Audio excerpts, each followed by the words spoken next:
Deadlock 2.0. Israel's second election this year is on course for yet another stalemate as Prime Minister Netanyahu and his centrist rival Benny Gantz fail to get a majority, signalling more lengthy coalition talks ahead. In the coming days, we'll convene negotiations to assemble a strong Zionist government. I intend to speak with everyone. Starting tonight, we will work to form a broad unity government. Also ahead, while Saudi Arabia probes who was behind the devastating drone attacks on its oil facilities last Saturday, the US sticks to hasty accusations, pinning the blame firmly on Iran. And the New York Times faces backlash for publishing an excerpt from a forthcoming book about the alleged sexual misconduct of US Supreme Court Justice Brett Kavanaugh, leaving important details out.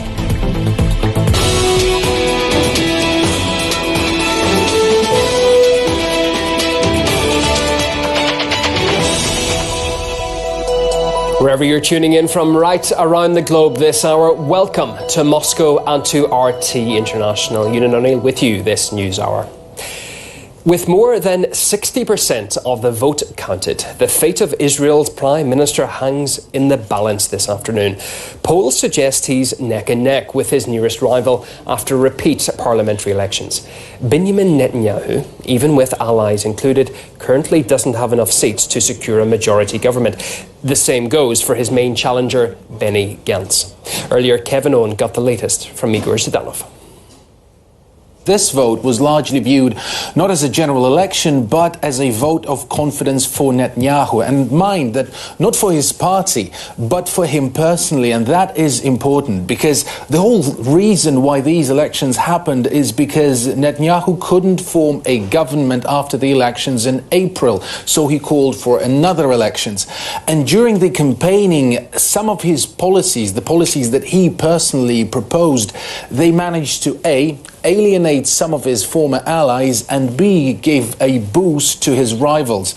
Also, at the same time, this adds up to the corruption charges. He could still be indicted on in three cases. So what did he campaign on? What did he promise the public that didn't seem to go down so well? He drove a very hard bargain when it comes to the right-wing agenda, being very pro-Jewish, kind of anti-Arab, I should say, because he talked about annexing settlements in the West Bank and in the Jordan Valley. He times and times again raised questions about the loyalty of the Arab community, and effectively he ruled out any possibility of forming a coalition with a force that, well, puts forward the interests of an Arab minority. In the coming days, we'll convene negotiations to assemble a strong Zionist government and to prevent a dangerous anti-Zionist government.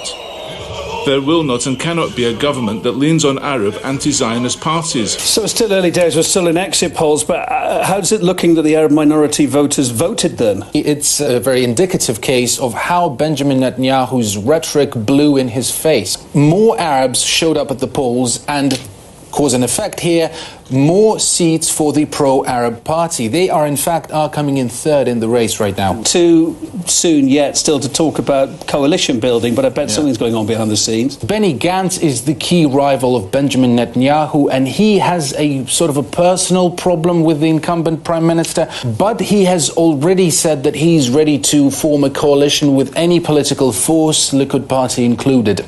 I intend to speak with everyone. Starting tonight, we will work to form a broad unity government that will express the will of our people. I would like to focus on a man who could be the kingmaker, Avigdor Lieberman, an ally turned rival, and all of that because of Benjamin Netanyahu's very favorable views and very favorable policies towards the ultra-Orthodox parties, to have ultra-Orthodox Jews exempt from military service. As for what is going to happen next, the president of Israel, admittedly a person we don't talk much, we don't hear much about, he is going to choose a man most worthy of forming a coalition, in his opinion, and we'll see where it goes from there. Well, political analyst Mitchell Barak believes that for now, Mr. Netanyahu doesn't have any viable options for a coalition. The ironic thing is the last election, which was a few months ago, Netanyahu had really all the options in the world. He could have formed a right-of-center government, a narrow one with about 61 seats, or he could have sat down with Benny Gantz and had a unity government with 70 and added more parties. He chose to do neither. He wasn't successful in either, called for new elections. Now what it appears is, I would say, it's the final countdown to the end of the career of Netanyahu. He's talking about a narrow, right-of-center Zionist government, a narrow government, and Benny Gantz is sounding like a leader, unifying the people, the will of the people. He's going to talk to all the parties. Most of the parties that have run, from the left, blue and white, to the Labour Party, to the Democratic Camp Party, all of them have said, we'll join a national unity government, with the Likud even. We just won't do it with Netanyahu. Netanyahu, for most Israeli politicians and many of the Israeli people, is damaged goods. Okay, another big story of the day. Saudi Arabia is said to invite UN experts to join an investigation into who attacked the country's major oil facilities on Saturday. While the Gulf monarchy waits to attribute blame, the US president was already quick off the mark to accuse Iran. Oil refining in Saudi Arabia had been halved as a result of the attack on two major state-run facilities. The US claims it was a result of drone strikes launched from southern Iran. That's despite Yemen's Houthi rebels stating they did it, and Tehran strongly denying any involvement. Caleb Maupin looks now at Washington's quick-fire allegations. Now, the Trump administration says that it knows for sure who is responsible for the recent attack on Saudi Arabian oil facilities. Well, kind of. Try and decode these recent statements from the president. Mr. President, have you seen evidence, proof that Iran was behind the attack? Well, it's looking that way. We'll have some pretty good, we're having some very strong studies done, but it's certainly looking that way at this moment, and we'll let you know. As soon as we find out definitively, we'll let you know, but it does look that way. And then, just half a minute later. You said that you think that Iran is responsible for the attack. Do you think that I didn't say that. Why do you say that? I said that we think we know who it was, but I didn't say anybody. Just crystal clear. No ambiguity there, huh? Well, on Saturday, U.S. Secretary of State Mike Pompeo said that he was absolutely sure of who did it within hours of the attack. We call on all nations to publicly and unequivocally condemn Iran's attacks. The United States will work with our partners and allies to ensure that energy markets remain well supplied and Iran is held accountable for its aggression. So on Saturday, Iran absolutely did it. A few days later, we'll get back to you on that. Now, isn't it a little bit disturbing that the White House knows less about the attack as time goes on, not more? But we've been here before. On April 4th, 2017, there was a chemical incident in Syria. The next day, the White House was pointing fingers. Today's chemical attack in Syria against innocent people, including women and children, is reprehensible and cannot be ignored by the civilized world. These heinous actions by the Bashar al-Assad regime are a consequence of the past administration's weakness and irresolution. The Syrian skyline was lit up with the fireworks of 59 cruise missiles. However, a year later, James Mattis, who was then the U.S. Secretary of Defense, says they really weren't sure who did it.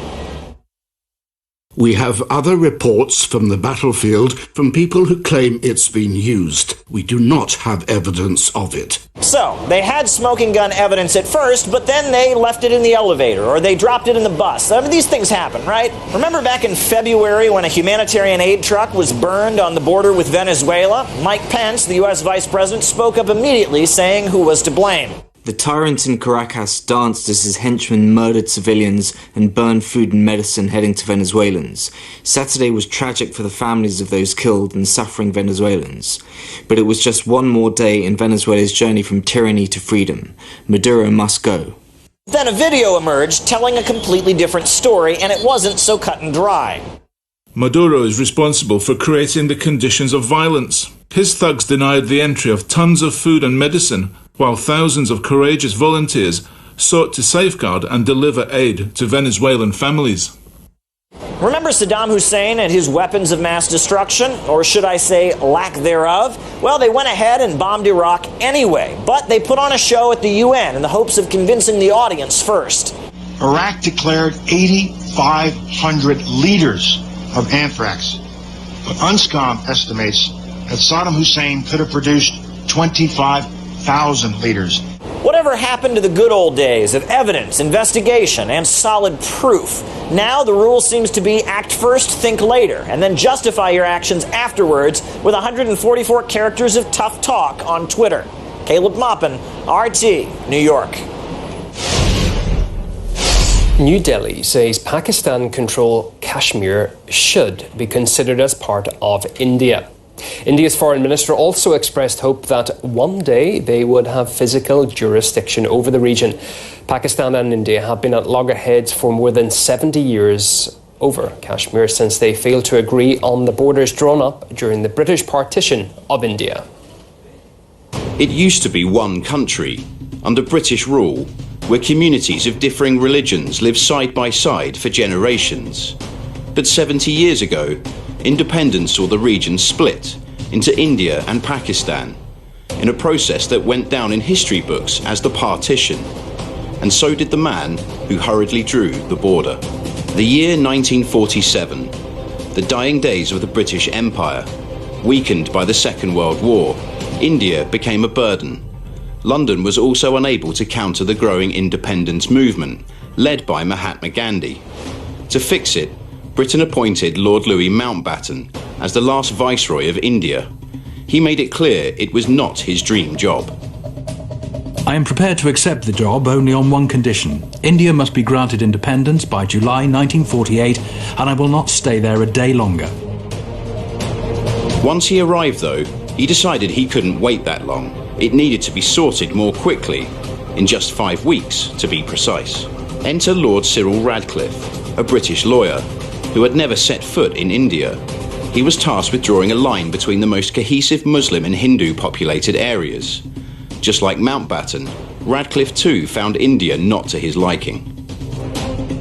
It was impossible to undertake the field survey in June because of the heat. So how does anyone who's not familiar with the situation on the ground decide where the border is going to be? Well, study the maps, obviously. It's all in there. The demographics, the religious majority. It's all so simple, isn't it? Put the areas with the majority of Muslims in Pakistan and the Hindus in India. Problem solved, right?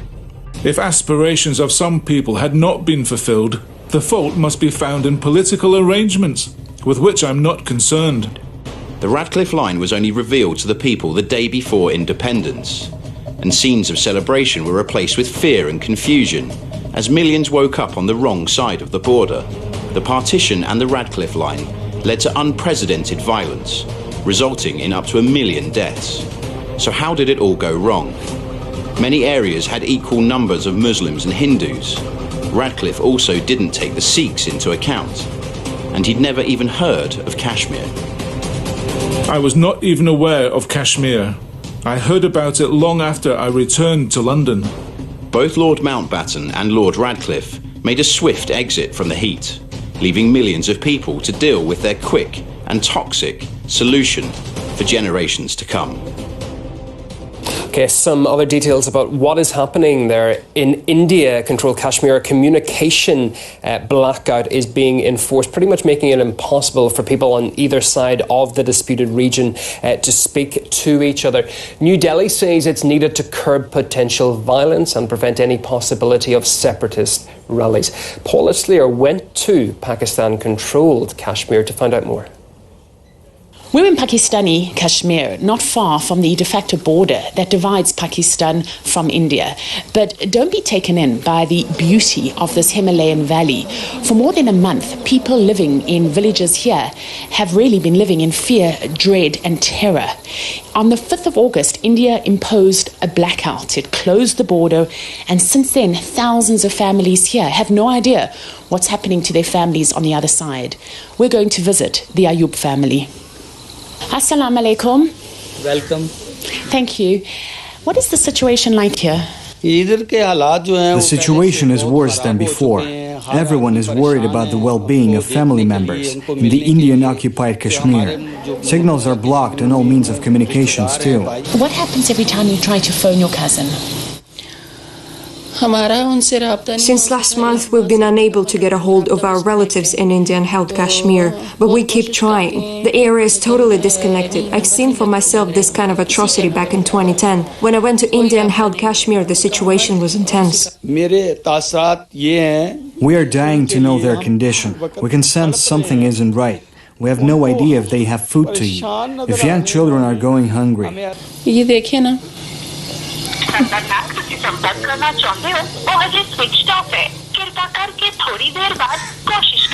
And does it do that the whole time? And yes, it is like this. Whenever we try to reach them, we pray for them constantly. Our hearts are bleeding. We just want to see them again. This is you? Yes. Yes.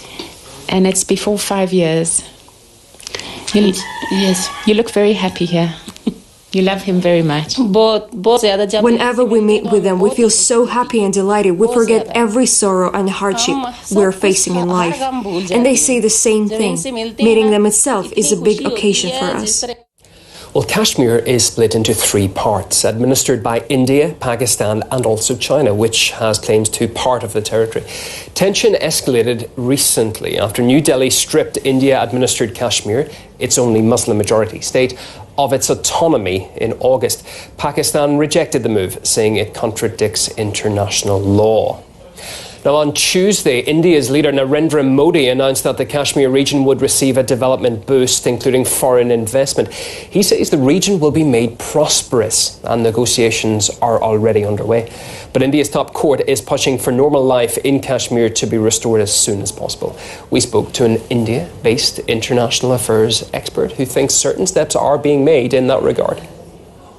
Clearly, some of the curfews and the restrictions and the communications restrictions, especially on mobile telephone and on internet, are working because a lot of the cross-border terrorist attacks have happened through coordination over these means, and also through WhatsApp and other such things, which are not, which are encrypted and not easy to crack for the intelligence agencies. So I think some of the restrictions will remain, but more than 90% of Kashmir Valley, which is a Muslim majority part of Jammu and Kashmir, already the daytime restrictions have been lifted, and landline telephones are actually working. And I know my own friends there who have been able to communicate with me through landlines. So it's not that they're completely isolated or there's a total blackout, but gradually, I think as the security situation improves, I think most of these will be lifted. Ahead in the programme this Wednesday afternoon, a tell-all book preview on US Supreme Court Justice Brett Kavanaugh gets the New York Times in hot water. That's after this break.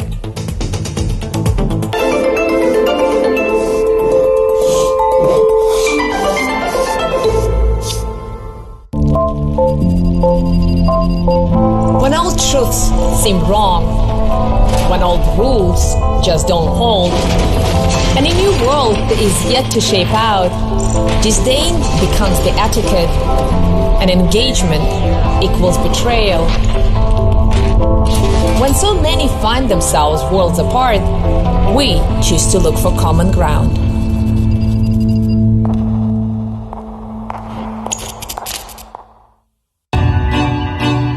What politicians do is something we don't do. They put themselves on the line, and they get accepted or rejected. So when you want to be president, why would you want to be? Why would someone want to be president? What's it like to be president? What's it like when the phone rings at 3 in the morning? Can't be a good call. I'm interested always in the whys and the hows. And King Larry. Question more.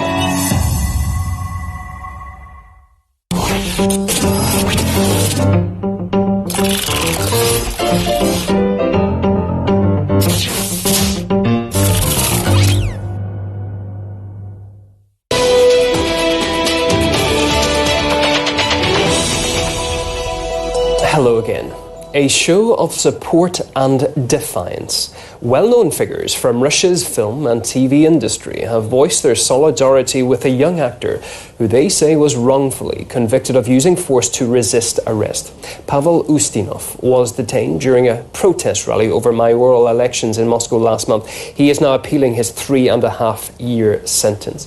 RT's Medina Kochnova brings us more.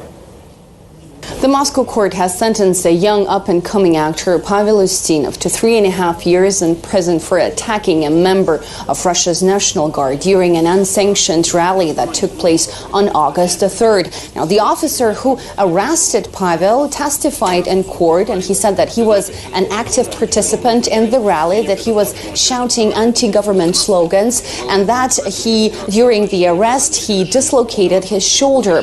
Meanwhile, there is a video footage of Ustinov's arrest, and many were outraged, saying that on the video, Pavel simply stands by the metro station looking at his phone and not shouting any slogans. Pavel himself says that he did not intend to use force. He stumbled backwards and denies that he is guilty of any wrongdoing. Now, the judge refused to review the video footage of the arrest, ruling that evidence introduced by the prosecution was sufficient. This case sparked an outcry and attracted the attention of many different people, from well-known journalists to a number of high-profile figures in the world of culture here in Russia, all offering support for Pavel. Regarding Ustinov, I have to repeat literally what I wrote about Golunov. It's not a matter of solidarity, it's about justice. Injustice is what destroys states. The situation in which the actor Pavel Ustinov found himself is a blatant injustice. It's impossible to ignore it or keep silent. Now, the point is not in community solidarity, but in the fact that this directly concerns me too. The monstrous injustice and cynicism with which this has been done can affect everyone. Right now, there is a number of one-man protests taking place in the capital at the President's administration building. Another defendant facing similar charges was released from prison and placed under travel restrictions. So all these cases attract now a lot of attention. Moving on now, a new tell-all book about allegations of alleged sexual harassment by US Supreme Court Justice Brett Kavanaugh has been previewed in the New York Times. But the paper's facing a backlash for apparently taking things out of context. RT's Ilya Petrenko reads between the lines. If you're kind of sick of hearing the same story all over again, like the president called this or that media nothing but junk, or you're glad you haven't heard the name Brett Kavanaugh and something related to his genitals for a while, I'm really sorry. I don't think they'll do it, but they should, for the good of the nation. I call for the resignation of everybody at the New York Times involved in the Kavanaugh smear story. Yeah, which is once again one of the biggest stories in the land of Trump and co. versus the liberals. Here we go. So, 2 Times journalists wrote a book and had a preview published in the Sunday paper. What's being teased are 2 previously unreported alleged cases of sexual harassment by Brett Kavanaugh, now a Supreme Court justice from his years at Yale. A freshman named Brett Kavanaugh pulled down his pants and thrust his penis at her, prompting her to swat it away and inadvertently touch it. A classmate, Max Steer, saw Mr. Kavanaugh with his pants down at a different drunken dorm party, where friends pushed his penis into the hand of a female student. Now that is gross. If it's found Mr. Kavanaugh was really up to all that, surely he must face severe consequences. Although for now, these are just lines from a book, not something put forward by, let's say, the folks from the Justice Department. But if you pick almost anyone of the Democratic presidential candidate lineup, they've made up their minds on what should be next for Kavanaugh. Confirmation is not exoneration, and these news revelations are disturbing. Like the man who appointed him, Kavanaugh should be impeached. He was put on the court through a sham process, and his place on the court is an insult to the pursuit of truth and justice. He must be impeached. It is more clear than ever that Brett Kavanaugh lied under oath. He should be impeached. I stand with survivors and countless other Americans in calling for impeachment proceedings to begin. But dig a bit deeper, and perhaps Trump's latest rant at the NYT isn't so wide off the mark. There could have been a bit of a problem with their journalistic ethics. You see, some conservative folks got an advanced copy of the book and realized something rather important was dropped in the Times teaser. The book notes quietly that the woman Max Stier, named as having been supposedly victimized by Kavanaugh in France, denies any memory of alleged event. Seems, significant. It was then the paper's turn to do something about it. After a while, here's what they came up with. An earlier version did not include one element of the book's account regarding an assertion by a Yale classmate that friends of Brett Kavanaugh pushed his penis into the hand of a female student at a drunken dorm party. The book reports that the female student declined to be interviewed, and friends say that she does not recall the incident. That information has been added to the article. The authors were bound to be asked why the essential piece of the puzzle was missing. Your draft of the article, did it include those words that have since been added to the article? It did. It did. So somewhere in the editing process, those words were Yeah, tracked. I think what happened actually was that, we had her name, and the Times doesn't usually include the name of the victim. And so I think in this case, the editors felt like maybe it was probably better to remove it. And in removing her name, they removed the other reference to the fact that she didn't remember it. They could have done a good job at protecting the victim, or they could have messed the whole thing up wildly, because no matter what's not in the article, they say her name is in the book. Or maybe Mr. Trump was right and they didn't want to rid the story of that extra spice and left out the crucial bit on purpose. What if the woman doesn't even consider herself a victim? She reportedly says she doesn't remember anything gross like this. Oh God, Kavanaugh, his genitals, liberal media, Trump. Watch this space, my friends.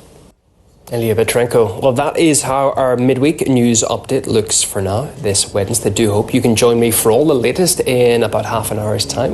In the meantime, do stay close because more great programs start in moments.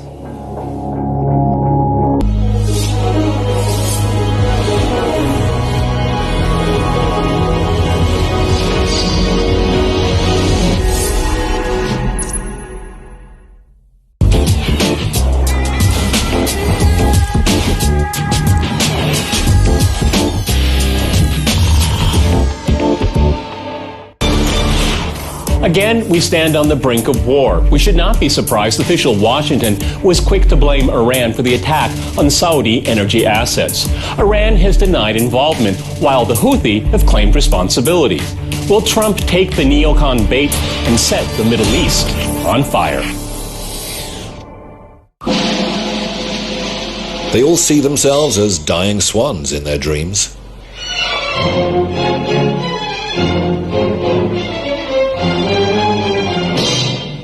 But only 1 in 1,000 will ever make it to the top. They're ready to give their lives for the chance to die on stage, if only once. Not even broken wings can deter them. 4 generations at the Mariinsky Theatre. Ballet, Sweat and Tears on RT.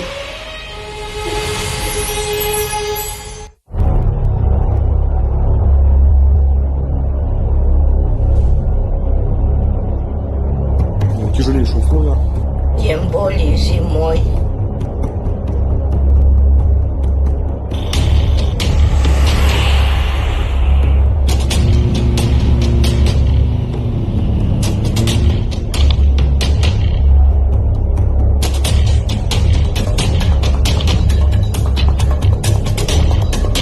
Ракеты шоу.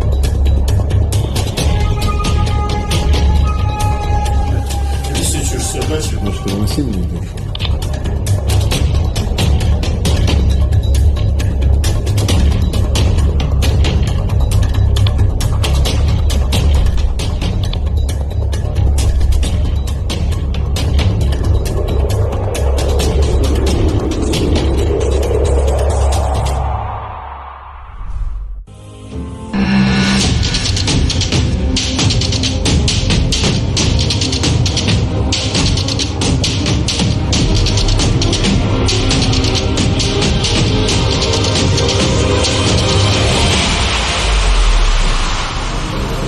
This is Boom Bust, broadcasting around the world and covering all aspects of our 21st century global economy.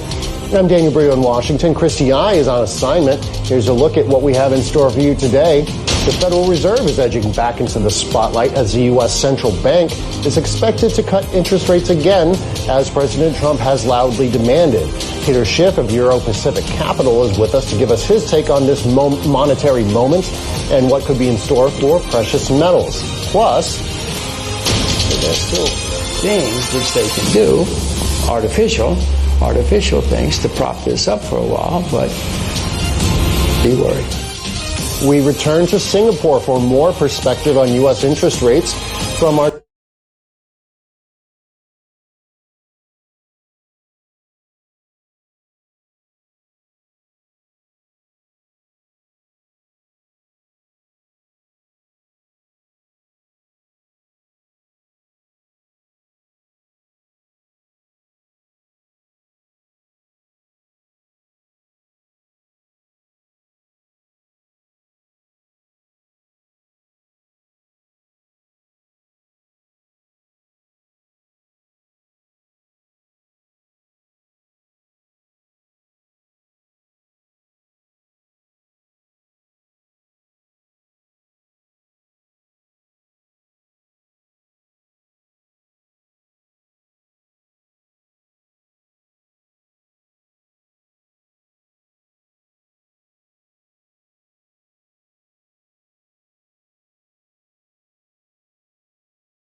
own Christy I, who spoke to international investor EU Competition Commissioner Margrethe Vestager's notable effort to apply some basic forms of regulation to some giants of the contemporary global economy, particularly in tech.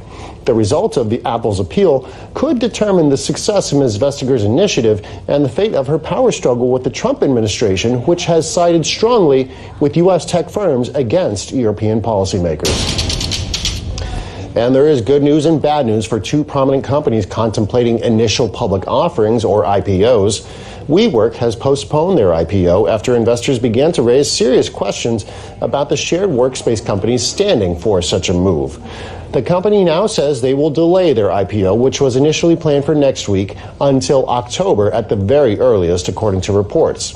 WeWork's parent company, was valued at $47 billion earlier this year, but just last week the valuation was more than halved to somewhere between $15 and $20 billion. On the other side of the ledger, Anheuser-Busch InBev is going to make a second go at an IPO in Hong Kong.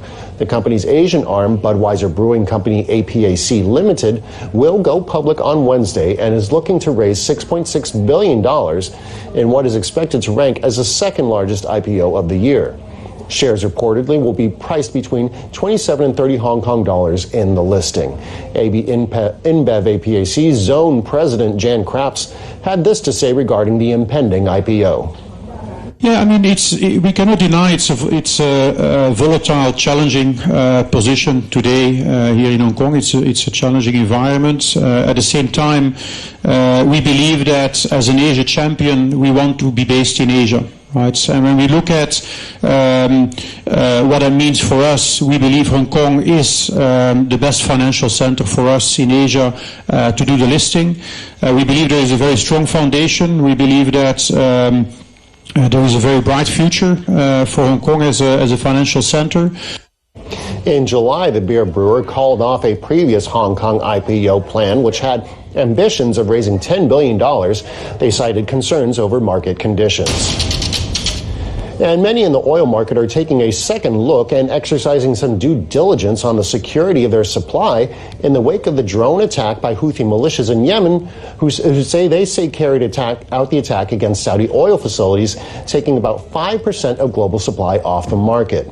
Rosneft, the world's largest oil company, is moving quickly to offer deals for reliable future supplies to India.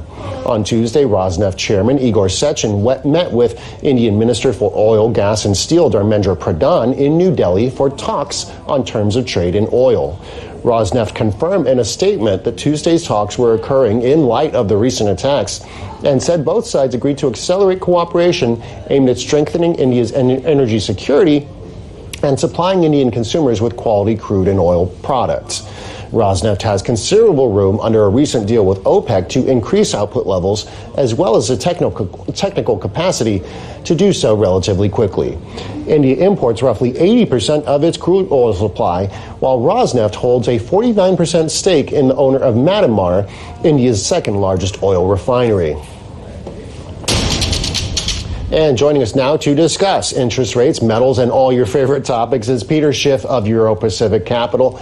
Peter, welcome back. And there's so much to get to since we last spoke, but including oil. But I want to start by getting your take on the latest Federal Reserve news breaking Tuesday afternoon. An interest rate cut is, of course, expected at this week's open market committee. Seems like a fait accompli. But in the meantime, the Wall Street Journal says the Fed reportedly had to take action to keep the federal funds rate in their target range with $53 billion in repurchase agreements. Fox Business and other outlets say it was closer to a $75 billion intervention. Diagram the mechanism of this intervention for us, and what are the implications of this Fed action moving forward? Well, first of all, I think the financial media and Wall Street is being much too complacent about what's happening, and their instinct is to sweep it under the rug as no big deal. But I think it really is the harbinger of what's to come, because, you know, the Federal Reserve has been artificially suppressing interest rates, particularly since the 2008 financial crisis. And by keeping interest rates artificially low, they have created